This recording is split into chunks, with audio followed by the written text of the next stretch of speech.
கடந்த சில மாதங்களாகவே இந்த மாதிரியான ஒரு செய்தியை நம்ம எல்லா நபர்களுமே கடந்து வந்திருப்போம். அது என்ன மாதிரியான செய்திகள் அப்படின்னு சொன்னா, காவல்துறை அதிகாரிகள் கைது பண்ணக்கூடிய நேரத்துல காவல்துறை அதிகாரியை அந்த ஒரு கைதி தாக்க முயற்சி செஞ்சனால காவல்துறை அதிகாரிகள் அவரை என்கவுண்டர் பண்ணி கொண்டுட்டாங்க இப்படிங்கிற மாதிரியான செய்திகளா இருக்கட்டும், இல்லாட்டி கைது செய்யக்கூடிய நேரத்துல தப்பிச்சு ஓட முயற்சி பண்ணனால அவருடைய கை கால்கள்லாம் உடஞ்சி அவருக்கு எலும்பு முறிவு ஏற்பட்டது அப்படின்னு சொல்லிட்டு அவர் கை கால்களில் கட்டுகளோட செய்திகளில் வரக்கூடிய விஷயங்கள் எல்லாம் நம்ம பார்த்துக்கிட்டு இருப்போம்.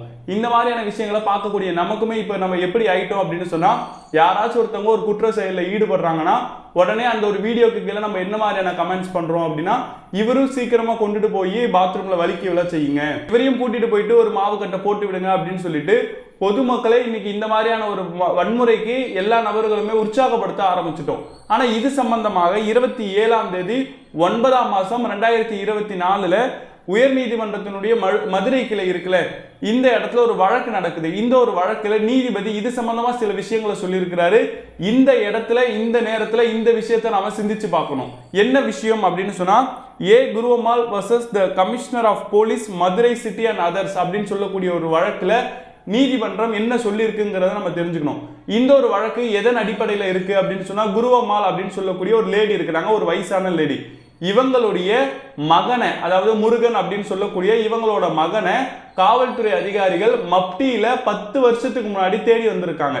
அப்ப காவல்துறை அதிகாரிகள் தேடி வந்த முருகன் அப்படின்னு சொல்லக்கூடியவர் அந்த வீட்டுல இல்ல அப்படின்னு சொல்லிட்டு அந்த வீட்டுல இருக்கக்கூடிய குருவம்மாள் அப்படின்னு சொல்லக்கூடிய அவங்களையும் அவங்களுடைய மகனையும் மருமகனையும் பேத்தியையும் காவல்துறை அதிகாரிகள் சிறைச்சாலைக்கு, அதாவது காவல் நிலையத்துக்கு கூட்டிட்டு போயிட்டு பல சித்திரவதைகள் செய்ததாக சொல்லப்படுது. இந்த ஒரு விஷயம் முருகனுக்கு தெரிஞ்ச உடனே காவல்துறை அதிகாரி நம்மளுடைய வீட்டுக்கு நம்மளை தேடி வந்திருக்காங்க, ஆனா நம்ம அங்க இல்லைன்ன உடனே நம்மளுடைய குடும்பத்தார ஸ்டேஷனுக்கு கூட்டிட்டு போயிட்டாங்க அப்படின்னு தெரிஞ்சுட்டு முருகன் அப்படின்னு சொல்லக்கூடியவர் அன்னைக்கே காவல் நிலையத்துல போய் சரணடைகிறதுக்காக போயிருக்கிறாரு. ஆனா போன அந்த ஒரு நபரை காவல்துறை அதிகாரிகள் என்கவுண்டர் பண்ணியிருக்கிறாங்க. உடனே இந்த குருவம்மாள் அப்படின்னு சொல்லக்கூடியவங்க பல ஸ்டேஷன்ல போய் கம்ப்ளைண்ட் கொடுத்ததாக சொல்லப்படுது. ஆனா எந்த ஸ்டேஷன்லயுமே இந்த ஒரு விஷயத்த ஒரு வழக்கா பதிவு செய்ய காவல்துறை அதிகாரிகள் மறுத்தனால நீதிமன்றத்துல இது ஒரு வழக்கா போட்டிருக்காங்க. அந்த ஒரு வழக்குல என்ன சொல்லப்பட்டிருக்கு அப்படின்னு சொன்னா, நான் என்னுடைய பையன் சரணடைய தான் போனா, சரண்டராக போனவன காவல்துறை அதிகாரிகளை தாக்க முயற்சி பண்ணா அப்படின்னு சொல்லிட்டு அவனை என்கவுண்டர் பண்ணி கொன்னுட்டாங்க, இதுக்கு நீதி வேணும் அப்படின்னு சொல்லிட்டு நீதிமன்றத்தில் வழக்கு தொடர்ந்திருக்காங்க.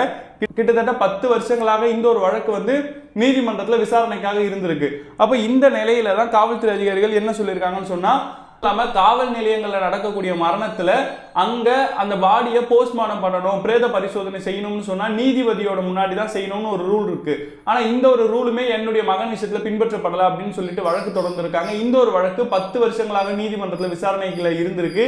இந்த நிலையில தான் 27ஆம் தேதி 9ஆம் மாசம் 2024 இந்த ஒரு வழக்கு விசாரணைக்கு வரக்கூடிய நேரத்தில் அந்த குருவம்மாள் அப்படின்னு சொல்லக்கூடிய அவங்களுடைய தரப்பு வழக்கறிஞராக யார் வந்திருக்காங்க அப்படின்னு சொன்னா, மனித உரிமை செயல்பாட்டாளர்கள் வந்திருக்காங்க. அப்ப இவங்க அந்த ஒரு வழக்கு சம்பந்தமா என்ன சொல்லியிருக்கிறாங்கன்னா, இந்த மாதிரி அவர் தப்பிச்சு போகலாம் முயற்சி பண்ணல, சரணடைய வந்தவரை காவல்துறை அதிகாரிகள் சுட்டு கொண்டுட்டாங்க, அவங்களுடைய இஷ்டத்துக்கு இதை செஞ்சுட்டாங்க அப்படிங்கிற மாதிரி வாதங்களை முன் வச்சிருக்காங்க. காவல்துறை அதிகாரிகள் சார்பாக அந்த இடத்துல அப்பியரான அட்வொகேட்ஸ் என்ன சொல்லியிருக்காங்கன்னா, அவங்க தப்பிச்சு போக முயற்சி பண்ணனால, காவல்துறை அதிகாரிகளை தாக்க முயற்சி பண்ணனாலதான் நாங்க தற்காப்புக்காக சுட்டுட்டோம், அதுல அவர் செத்துட்டாரு அப்படிங்கிற மாதிரி காவல்துறை அதிகாரிகளும் சொல்லியிருக்காங்க. அப்ப இந்த ஒரு விஷயங்கள் எல்லாத்தையுமே நீதிபதி கேட்டதுக்கு அப்புறம் என்ன சொல்லியிருக்கிறாருன்னா, தமிழ்நாடு காவல்துறை அதிகாரிகள் சிறந்த காவல்துறை அதிகாரிகளாக இருந்தாலும் கூட இந்த மாதிரியான விஷயங்கள் சமீப நாட்களா ரொம்பவே நடந்துகிட்டு இருக்கு. காவல்துறை அதிகாரிகள் கைது செய்யக்கூடிய நேரத்தில் காவல்துறை அதிகாரியே தாக்க முயற்சி பண்ணாங்கன்னு சொல்லிட்டு காவல்துறை அதிகாரிகள் அவங்களுடைய விருப்பப்படி என்கவுண்டர் பண்றதா இருக்கட்டும், இல்லாட்டி கைது செய்யக்கூடிய நேரத்தில் தப்பிச்சு போக முயற்சி சொன்னாருன்னு சொல்லிட்டு அவருடைய கை காலை உடைச்சிட்டு பாத்ரூம்ல வலிக்கி விழுந்ததாக சொல்றதா இருக்கட்டும், இந்த மாதிரியான விஷயங்கள் எல்லாம் நீதிமன்றத்துக்கு வருத்தம் தெரிவிக்குது அப்படிங்கிற மாதிரி நீதிபதிகளும் கருத்து சொல்லியிருக்காங்க. இந்த மாதிரியான செயல்பாடுகள் உண்மையிலே வருத்தமா தான் இருக்கு அப்படிங்கிற மாதிரி சொல்லியிருக்காங்க. அது மட்டும் இல்லாம இது எல்லாம் இந்த வழக்கு சம்பந்தமா நீதிமன்றமும் நீதிபதிகளும் சொன்ன விஷயங்கள்.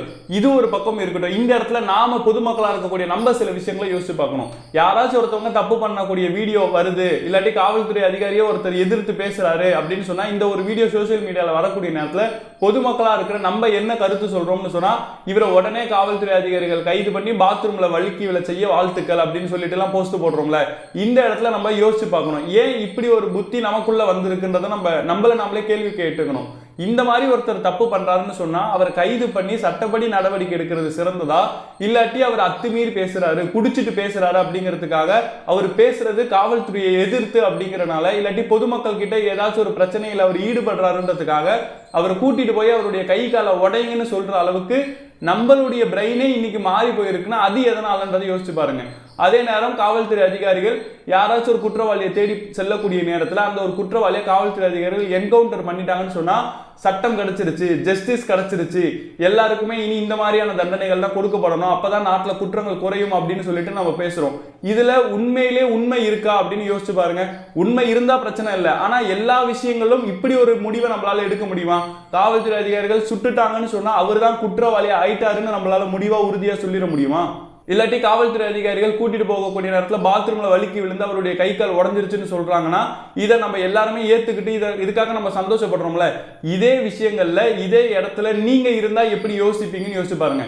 நீங்க காவல்துறை அதிகாரியை ஏதோ ஒரு வார்த்தையை திட்டிட்டீங்க, இல்லாட்டி ஏதோ ஒரு பிரச்சனை ஏதோ ஒரு குற்றத்துல ஈடுபட்டுட்டீங்க, உங்களை உடனே காவல்துறை அதிகாரிகள் கூட்டிட்டு போயிட்டு உங்களுடைய கை காலை உடைச்சு மாவு கட்டு போட்டு இவரு தப்பிச்சு போக முயற்சி பண்ணாரு, இல்லாட்டி பாத்ரூம்ல வலிக்கி விழுந்துட்டாருன்னு சொல்லிட்டு உங்களுடைய போட்டோவை எடுத்து சோசியல் மீடியால போட்டாலோ, இல்லாட்டி உங்களுடைய குடும்பத்தில் இருக்கக்கூடிய யாரையாச்சும் காவல்துறை அதிகாரிகள் இந்த மாதிரி கை காலை தேவையில்லாம உடைச்சு செய்திகளில் வெளியிட்டாலோ அதை நம்ம ஏத்துக்குவோமா?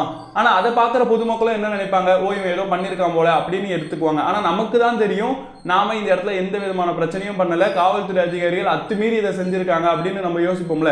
அப்ப நமக்குன்னு வந்தா நம்மளுடைய குடும்பத்துக்குன்னு வந்தா யோசிக்கிற நம்ம யாரோ ஒருத்தருக்கு நடந்தா மட்டும் அவர் தப்பு பண்ணியிருப்பாருப்பா அதனாலதான் அவருக்கு தண்டனை கொடுத்துருக்குன்னு யோசிக்கிறோம்னா இந்த இடத்துல நம்ம யோசிச்சு பார்க்கணும். அப்ப இந்த இடத்துல நான் சொல்ல வர்றது என்ன அப்படின்னு சொன்னா, யாரா இருந்தாலும் சரி ஒரு குற்றம் செய்யறாங்கன்னா அவங்களுக்கு உடனடியா நடவடிக்கை எடுத்து உடனடியா தண்டனை கொடுக்கறது தான் சரி அப்படிங்கிற மனநிலைக்கு எப்பவுமே யாருமே எந்த வழக்குலையுமே வராதிங்க. ஏன்னு சொன்னா ஒரு பிரச்சனை நடக்குது, ஒரு குற்றத்துல ஒருத்தர் ஈடுபடுறாருன்னா அவரை காவல்துறை அதிகாரிகள் கைது பண்றதா இருக்கட்டும், நீதிமன்றத்துல பல வருடங்களுக்கு அந்த வழக்கு நடக்கிறதா இருக்கட்டும், இது எல்லாமே எதுக்காகன்னு சொன்னா பொதுவாகவே ஒரு பழமொழி சொல்லுவோம்ல, 1000 குற்றவாளிகள் கூட சட்டத்தினுடைய பிடியில இருந்து தப்பிச்சிடலாம், ஆனா ஒரே ஒரு நிரபராதி அதாவது ஒரே ஒரு இன்னசென்ட் பர்சன் கூட சட்டப்படி தண்டிக்கப்பட்ட கூடாது தவறுதலா அப்படின்னு சொல்லுவோம்ல. இந்த ஒரு விஷயத்துக்காக தான் நீதிமன்றத்தினுடைய ப்ரொசீஜர்ஸே இருக்கு.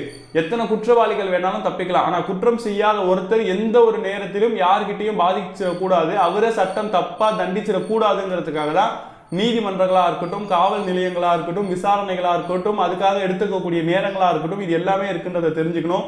அப்போ எல்லா இடங்கள்லயுமே கண்மூடித்தனமா உடனடியா தண்டனை கிடைக்கிறது தான் சரி அப்படின்னு நம்மளுடைய மனநிலையை செட் பண்ணிக்கவே கூடாது. விசாரணையும் சட்டமும் தான் இங்க மேல இருக்கணும்ன்றதை நம்ம எல்லாருமே புரிஞ்சுக்கணும். இந்த ஒரு விஷயத்தை பத்தி நீங்க என்ன நினைக்கிறீங்க அப்படிங்கறது கீழே மறக்காம கமெண்ட் பண்ணிட்டு உங்களுடைய ஃப்ரெண்ட்ஸ்க்கும் இந்த வீடியோ மறக்காம ஷேர் பண்ணுங்க.